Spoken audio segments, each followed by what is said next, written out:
Hello and welcome. I'm Roger Ream, and this is the Liberty and Leadership Podcast, a conversation with TFAS alumni, supporters, faculty, and friends who are making a real impact in public policy, business, philanthropy, law, and journalism. Today, I welcome Roy Abdo to the show.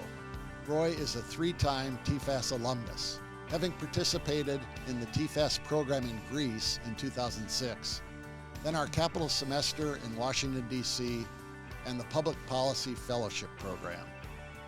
Roy is currently the CEO of Digital Revamp, a marketing and advertising agency helping organizations reach customers through digital marketing and thought leadership.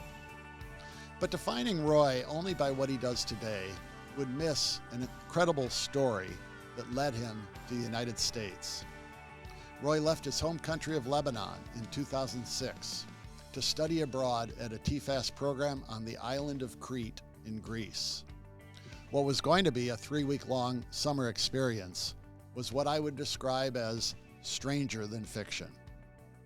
It is my pleasure to welcome Roy Abdo to the Liberty and Leadership Podcast to share details of his journey from Lebanon to the U.S. and a range of other fascinating topics.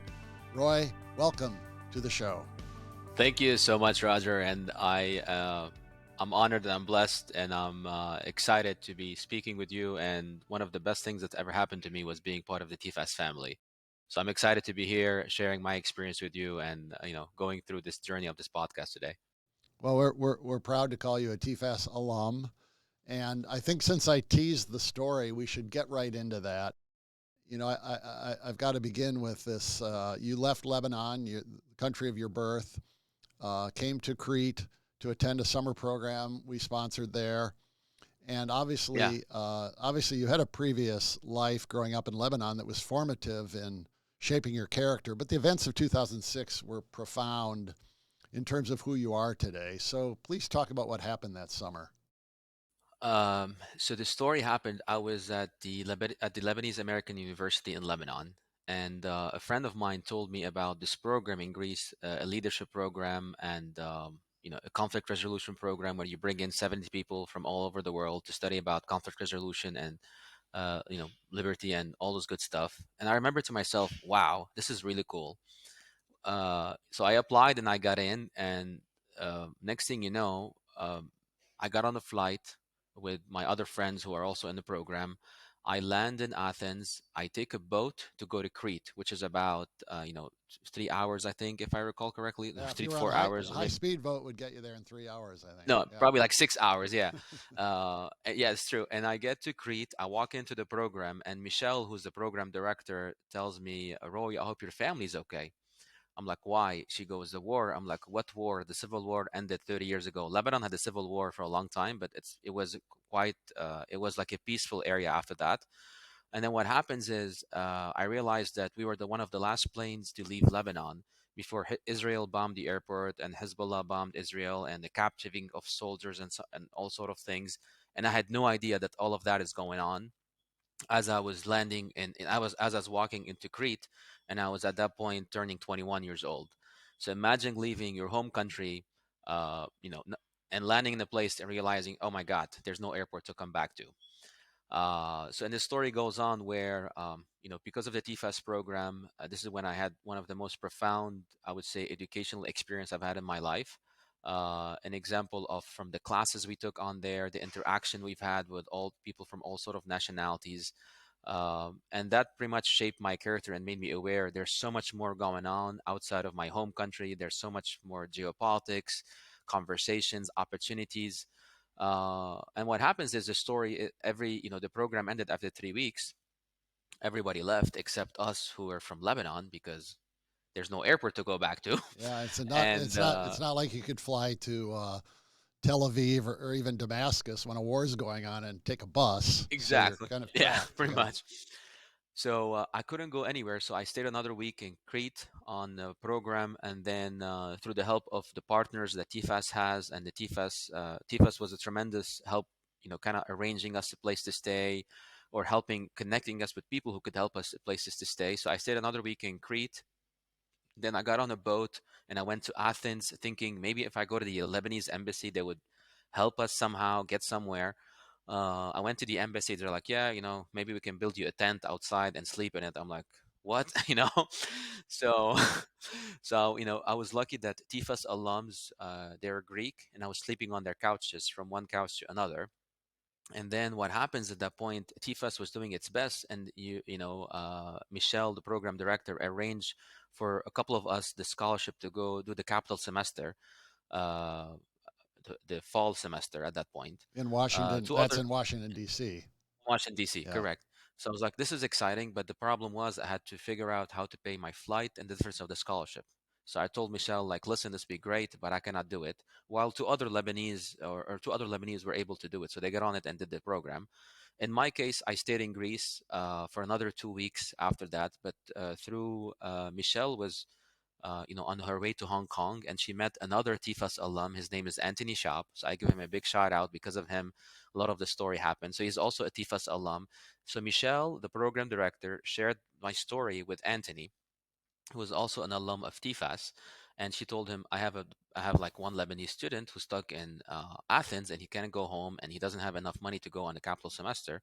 He's like, let me do something about it. Apparently, he calls the college president of a school in Missouri called William Jewell College, and he tells him my situation.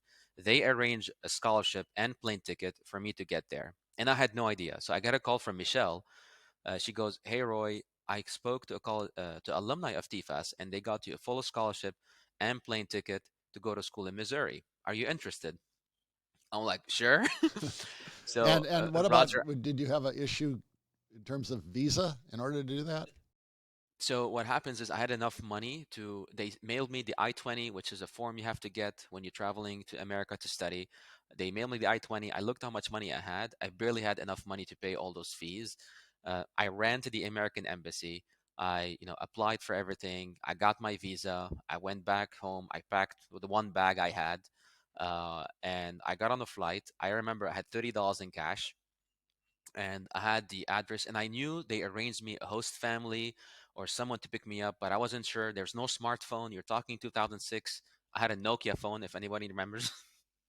So as I land and I had the longest flight. I land in Missouri. I'm walking out of the airport, and I see a sign, "Welcome, Roy." I'm like, this is definitely not for me. But it turns out I had a host family to pick me up, and people from the school, from the student affair office, went and picked me up and took me to my dorm in Missouri at William Jewell College. So that story went on is I did one semester there, and I did a fundraising campaign because I already had the semester with TFAS on this spring. I deferred my capital semester to the spring. I raised some money, and I was able to do the capital semester. I flew to DC on a buddy flight. I did the capital semester, and also thanks to TFAS, I had an internship in DC.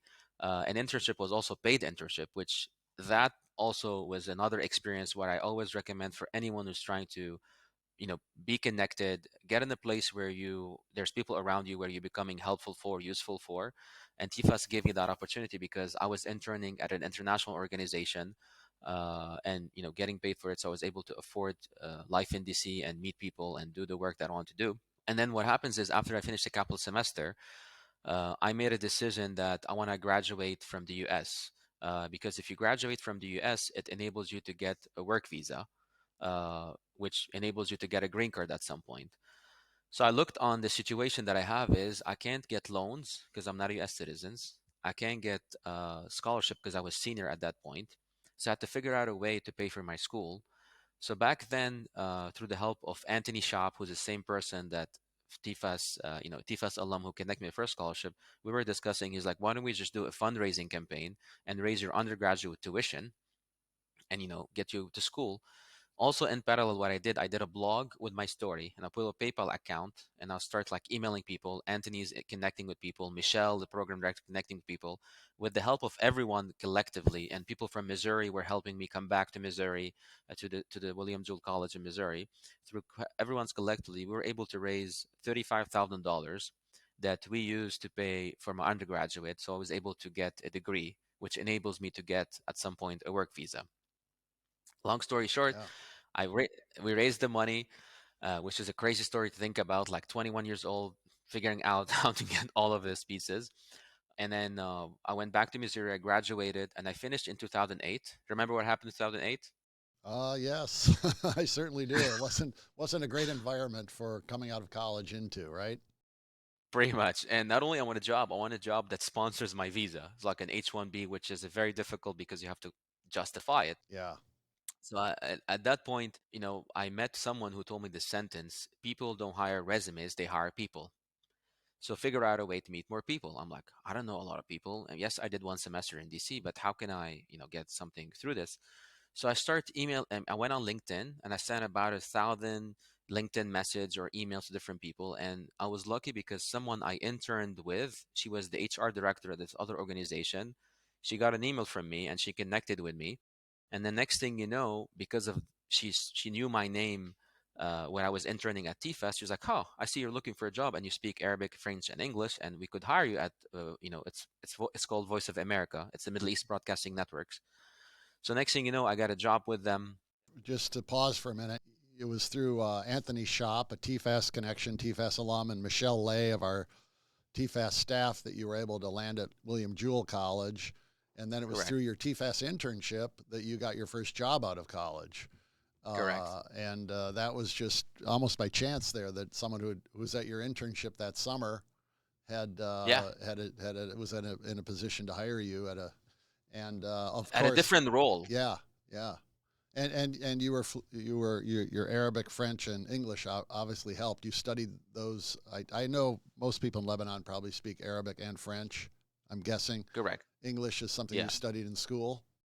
In school, and I was at the American University, so I was very intentional about going to the American system, an American college. So I had to improve my English with that. It must have been maybe culture shock's too big a word for it, but suddenly Mm. you've gone from being in college in Lebanon to being in college in Missouri at William Jewell College. Could you just say a few things about that summer experience or Uh, the academic experience there, the cultural experience you had at William Jewell? yeah, like I'm a very positive person. So let's start with that. Even at the hardest time in my life, I think about it as an opportunity. And there's like a really famous quote I've loved from a long time ago. Is like you ask for growth, and God gives you challenges to overcome. So you're not gonna get the growth without the challenges. So the way I look at it is, I landed in Missouri. I didn't know anyone. I didn't know what the culture was like. I had no idea, like, from simple stupid little things, like as simple as in the US you can, like, it's gonna sound gross, but you can flush the toilet paper in the toilet, and you don't know it because in a third world country you cannot do those kind of stuff because of like the piping is small or something. You can drink a tap water out of the faucet directly. Like, so many small things people take for granted. For me, it was a whole different Learn, experience yeah. that I was going through. And it was amazing. Like, you can open up a tab and drink, and some people just don't think of them, even like calling 911 and they show up. Not that I ever called them, but seeing them around you So was like a big deal. Like, Americans take all those things for granted, right? yeah, and even like I left Lebanon, trash was not being collected. There's safety issues, and we don't have electricity 24/7. We don't have, it barely comes in 2 hours. And I remember one day I was in the dorms, and somehow the electricity went off. I just kept working because I'm used to power outages like nothing, And I was like, and I saw everyone freaking out. I'm like, what's the big deal? I'm like, yeah, the power went off. I'm like, so, you know. So like, so very basic things that and then for me, that's one of the reasons I love the US, because it's an ecosystem that enables you to create opportunities and work hard to build better things and serve the world in general. So, but overall, going back to the experience, people at William Jewell College were very welcoming and very understanding of where I was coming from and the cultural differences that I was going through and growing into them. From even hosting me at different homes. I remember like a lot of professors they became family to me because I literally had no one in Missouri. So I had a host family. I had professors hosting me at their homes. I had the whole student body kind of understanding that I didn't grow up in the US. So some things I might be saying or doing, or they might just, I didn't mean to be intentionally, offending or embracing something. Like, I tend to wink, for example, as something in Lebanon. I'm like, hey, we do it. It could be perceived differently. The college, the education that I received was great. The professor was phenomenal. And that set me up to success when I went back to Washington, because I learned a lot of it. I learned the critical thinking aspect of it, and I also learned a lot when I did the TFAS semester. From the summer one or the capital semester, a lot about the free market, how to think in a way that to create opportunity, what it's like to be in a free world, what it's like to be in those ideas of freedom that some people take for granted, but I was literally living every single one of them. Well, we had a professor from William Jewell who taught for a number of years in our Washington, D.C. program in the summers. That's Professor Armstrong, Gary Armstrong. No, Yeah. no doubt you got to know him at William Jewell. Yeah, he was my professor of political science, and he loved TFAS, and he knew my story walking in, and he picked up on me even in like some of those exercises. But I mean, thinking about it, like that's why if anyone's listening to this, it's going to TFAS and being part of the TFAS it will be one of the best decisions you've ever done in your life, because not only the network, it's the learning. Not only the learning is the opportunities and the growth and the network you're part of. You gain yourself a family that you put into, and it gives you back, and it's like a mutual beneficial relationships. Yeah, well, I know we've benefited greatly by having the ability to recruit professors such as Gary Armstrong to teach in our program and Yeah. have such an influence on students. Well, you've now been here in this country for 16 years, Yeah. roughly. You've been in the working world, the business world. You've started a company that's been since 2013 very active in the digital space and marketing and helping companies. That's Digital Revamp, your business. Correct. I want to talk a little about that, but first, many question today whether the American dream is still possible.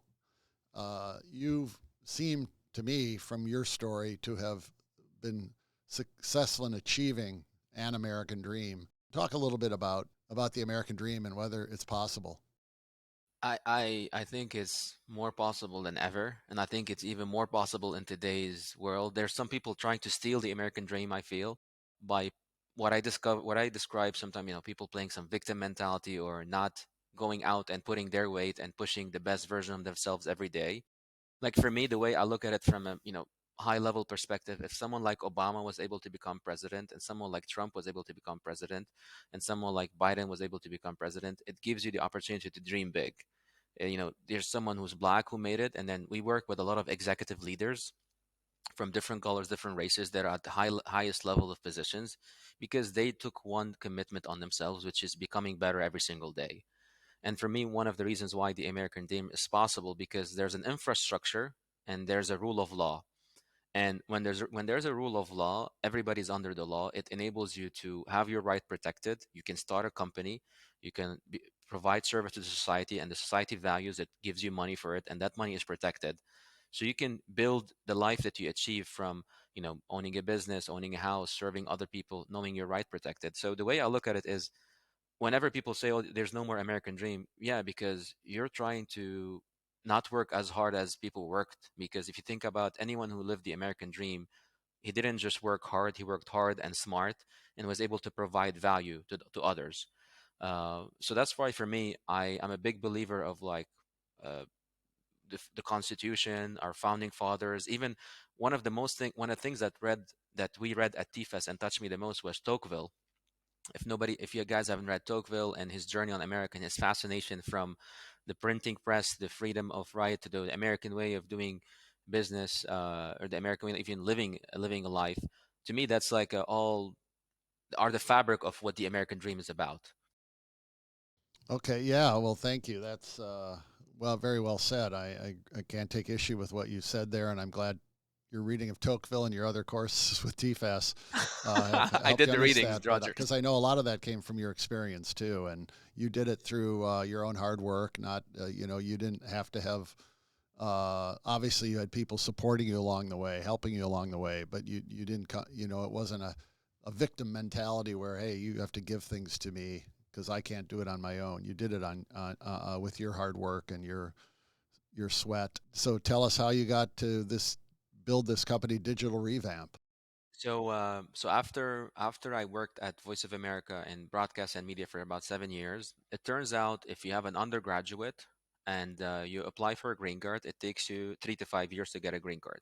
If you have a master's, it takes you 1 year. I'm like, okay, I need to go get a master's. I applied, I get into Johns Hopkins, but obviously I can't afford to pay Johns Hopkins because it's like so expensive. So I had this idea, let me take my class project, turn them to consulting project, and then help small businesses with them. Next thing you know, I saw something about a company called Lyft, but no, everybody knows Lyft today. But if you thought about Lyft 7 years ago, you know, you're gonna get in someone else's car, he's gonna drive you around, he's not a cab driver. Like, why would you do that, right? Right, right. But I thought to myself, this could be a great opportunity because the internet is a great equalizer.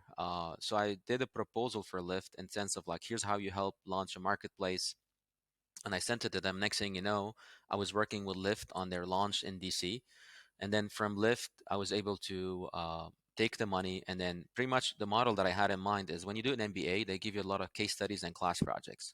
I'm like, what's the point of those? Let me take those, turn them to consulting project, sell them to businesses, and take the project, go back to class, present it as my class project. I talked to a bunch of professors. They agreed to it. Some of them didn't. But those who agreed, I was literally using some live case studies to help businesses and things to fund my education. So That's brilliant. after I Brilliant grad, strategy. thinking like again, like no other place in the world, maybe you could do it in other places, but the ability to start a business or be part of a business or help another business or have a consulting, like you can start a business in the US with literally going online for half an hour, register an LLC. That's a brilliant strategy to get. And you got your master's at Johns Hopkins then? Correct, and an MBA at Johns Yeah, Hopkins, and with that MBA, what happens is I got my green card. At that point, I saw a company called Gallup, the sure. Gallup Yeah. poll. They were hiring. So I thought to myself, I want to be part of something bigger and do something at that level. Uh, so I literally also, instead of applying, I sent them an email of what's going on and how the improvement they could be doing on their website, on their media, and their work. And next thing you know, I was hired. They reached out to them. I went through the process, and I was hired by Gallup to help them with their digital work.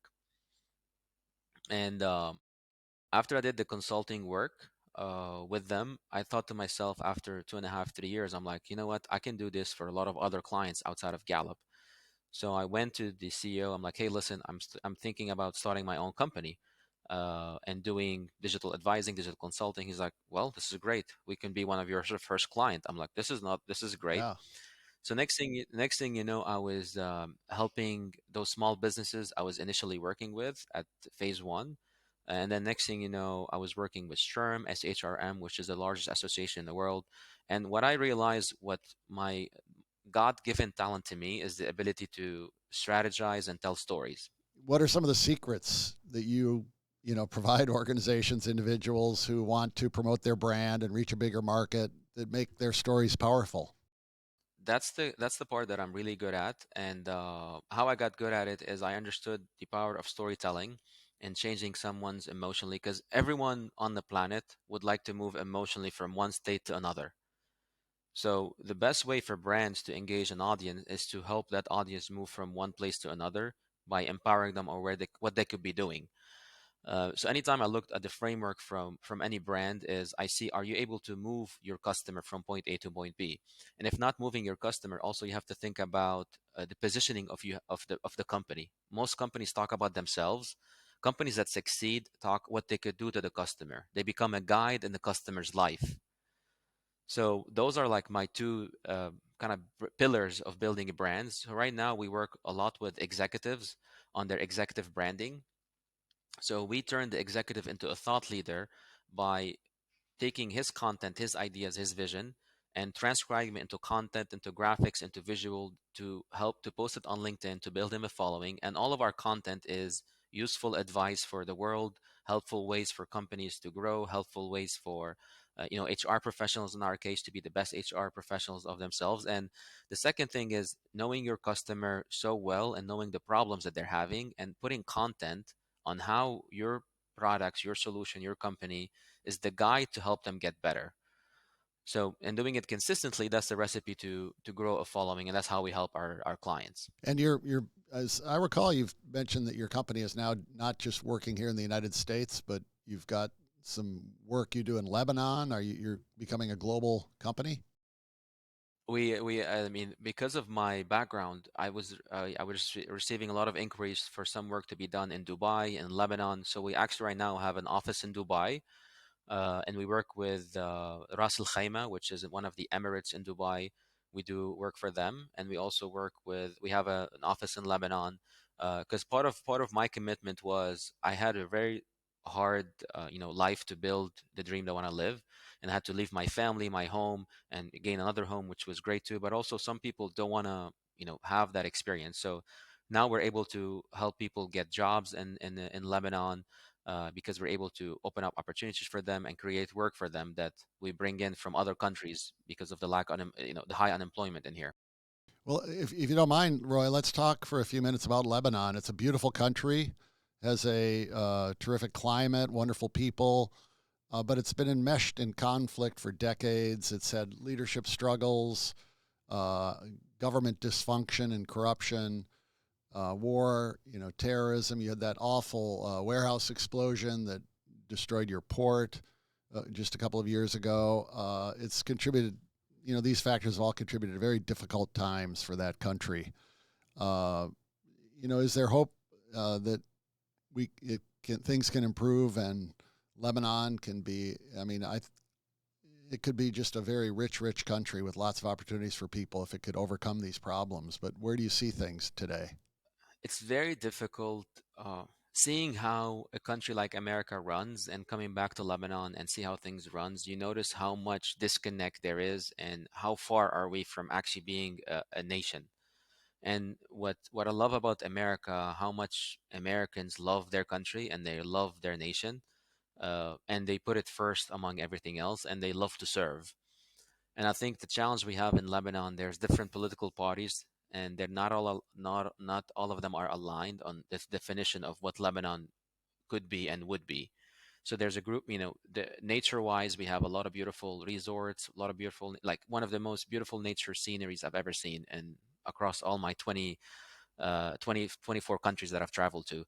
Part of it also, we didn't talk about it, Roger, is I became a speaker for the State Department, and they flew me to like Tajikistan, Morocco, where I gave presentations on how to use digital to change your life, how to use digital to grow a business, or actually enable you to get opportunities outside of your home country.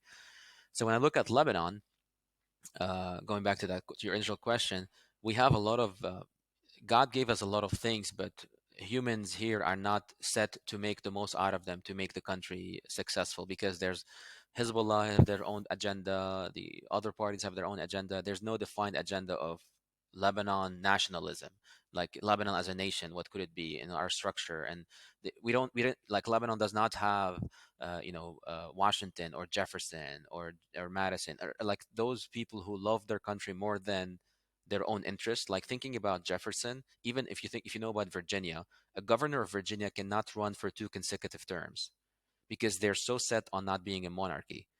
So someone for me at that highest level of thinking put the country's interest, the state interest above their interest. And unfortunately, I don't see that in Lebanon happening. As far as there's some aspect of it at beginning, but it's also thinking about it. Lebanon is about 100 years old as a country. So it's not like an old country, but also on the other side, it's a young country with lack of centralized leadership and vision, which is could be very difficult to grow. I mean, I don't want to sound pessimistic, but I'm also realistic. So things are better a little bit in the sense of like there's more the political the last election, things got a little better in terms of there's new people, there's new faces, but we're still very far from the untapped potential of this country. Like not seeing a country like Singapore, seeing a country like Dubai, seeing all those countries. Like Dubai is 50, 60 years old, and look how far they've come along. Or even Qatar, like thinking how young that country is and how far they come to host the World Cup. To me, it's a pride to be part of an Arab speaking nation hosting that kind of level of sophistication. I think you captured it with those two words, untapped potential. It's got great untapped potential, great location in the world in many ways, while At the same time, it's surrounded by a lot of difficult conflict that hampers that infects Lebanon. But your family's still there, is that right? Correct. My family's still here. All my In cousins and Lebanon. stuff, and they in Lebanon, and I mean, they already have their green card approval, and they could go and get it and everything. But also part of it is you like in my case, I became more American than Lebanese. It's kind of like you have a dual identity where you love both places. Uh, but I'm a big believer of what America is about and the American dream. And I hope one day we're gonna have something called a Lebanese dream, which I do, but it's very far from where it could be going. Well, I recall in 2018 you became a U.S. citizen. Correct. You posted about it, Yeah. what was that like? It took me I think 13 years to get to that to become a citizen. So I went on and I posted on LinkedIn my story, how I came to Greece and the whole struggle and process. And I posted and I just went to bed. I woke up, the post had 1.5 million views or 1.3 million views, Wow, over 200, 300 comments. Uh, so many people incredible. writing, this is what the American. And for me, it shows you that when you put up the best version of yourself every single day and you tell your story authentically and you're true to yourself, uh, every day you'll be surprised what the world will show you. But you got to take action. And I see so many people every single day. They have dreams, they have visions, but they're not putting into motion by taking action on it, and their dreams go untapped. So that post exploded on LinkedIn, and it opened up so many opportunities for me, not only in business but also like the speakers bureau from the State Department reached out to me to be this on their speakers list. And also like it brought a lot of positive, I would say, feelings or hope and aspiration. So many people wrote me, I've been in the immigration struggle for X amount of years. Your post gave me hope. Because I mean, think of it this way: the reason why I didn't lose, because I never stopped trying. And I think the recipe for people, if you don't stop trying, you could never lose because you're always trying to be successful. Well, before we run out of time, I do want to ask you a little bit about advice you might offer to young people today. First, to young people who are in our program, whether they're American or not, they're trying to sort out options for their careers, what direction to take, how to, find success in their lives. Can you tell me a little bit of what the kind of advice you've shared some things already as we've gone through this discussion, but share some advice you might offer some young person who comes into your office and says, "Roy, I'm kind of at a crossroads in my career. I'm not sure what to do when I get out of college. How should I, find focus?" Yeah, I would say like one of the best thing advice that I gave, and I'll give it back. Instead of always be obsessed of what you want to do, be obsessed of what you don't want to do, because you never know what you like until you try something. So keep trying things and keep growing in things, but also keep in mind taking your natural talent as a key element of success. Like start to get to know yourself. And the key thing is, because you grew up in a certain way, you take what you grew up with for granted and don't you leverage it to the highest potential. Like I grew up not never fearing stages, public speaking. I've always loved talking. I've always loved strategy. So I thought everyone has that ability of doing what I do best every day, thinking, oh, that's easy. I can do it.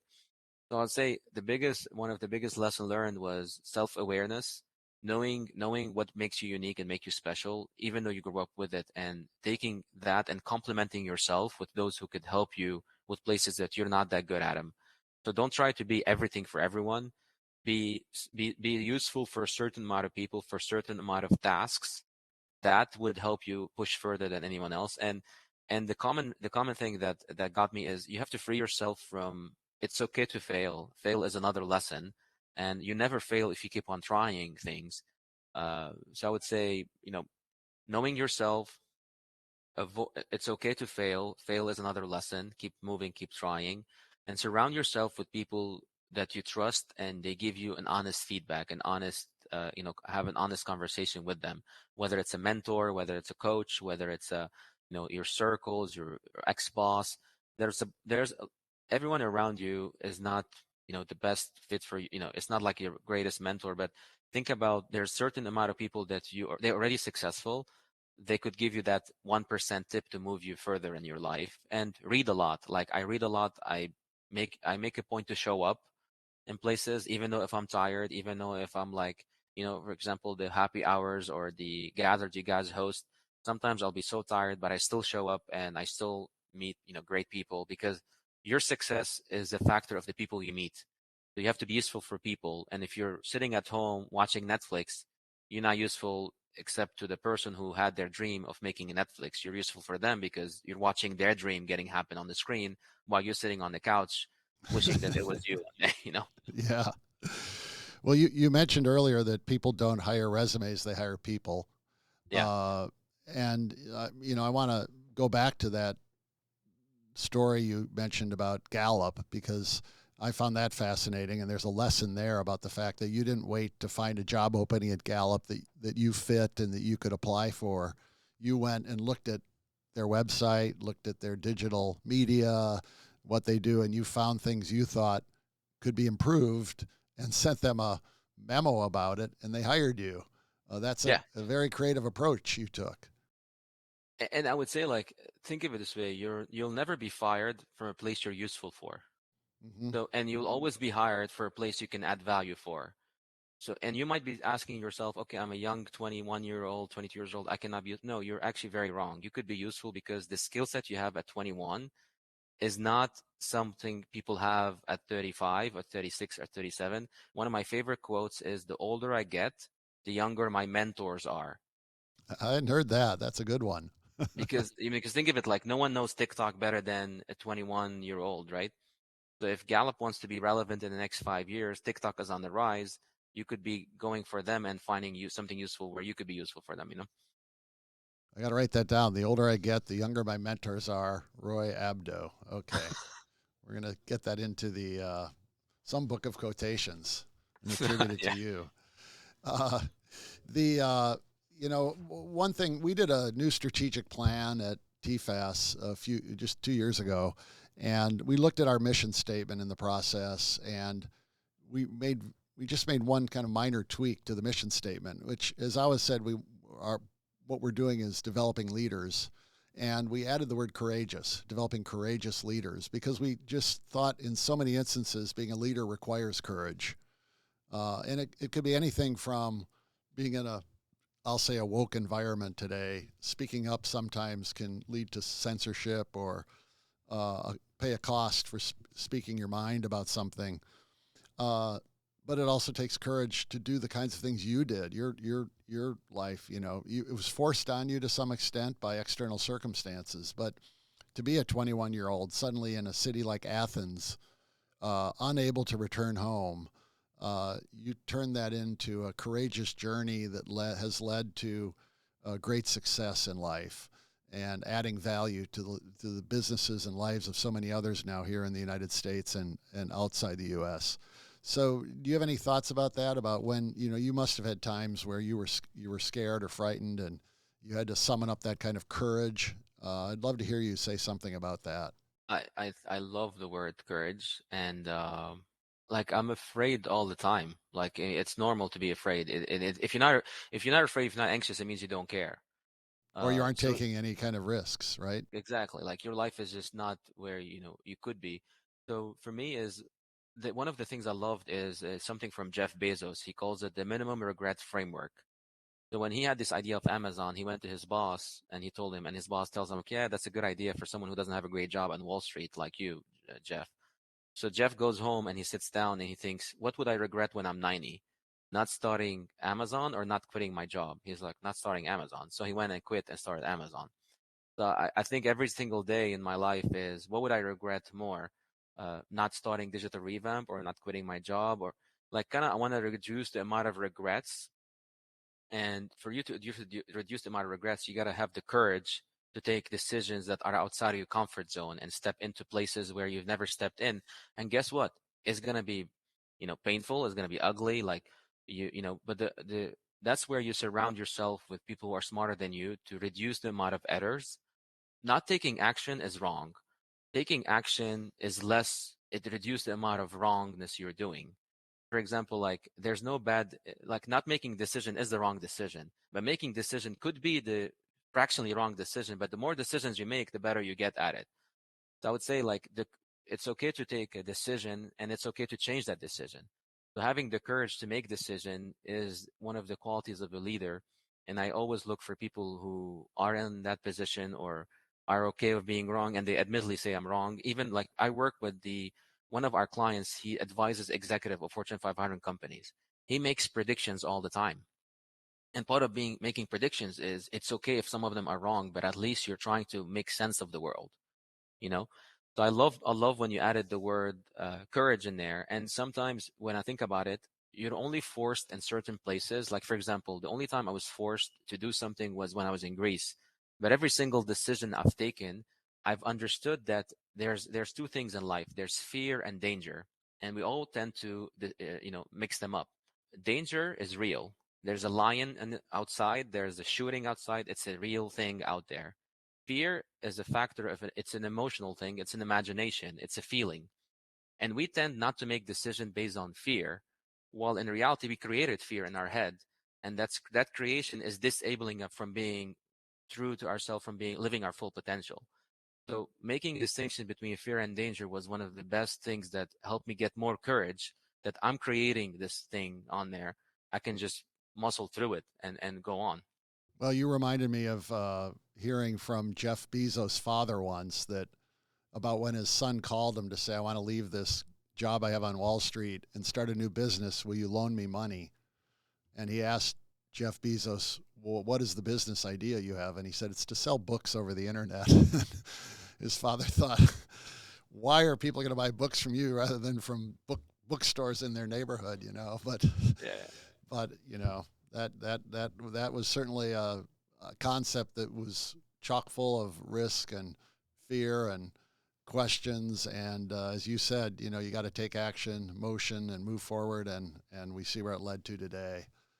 Well, my guest today has been Roy Abdo. Roy is a shining example of courageous leadership, of entrepreneurship, of success, and we're pleased at the Fund for American Studies to claim at least a little bit of credit for helping Roy get to where he is today by adding value to his life and having a transformational programs that have enabled him to become someone who's transformational in the world and adding value to his clients.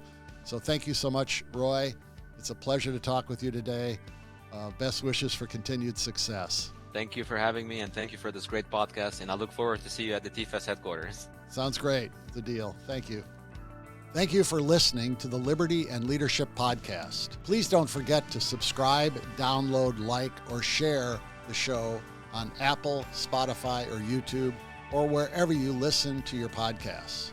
If you like this episode, I ask you to rate and review it. And if you have a comment or question for the show, please drop us an email at podcast@tfas.org.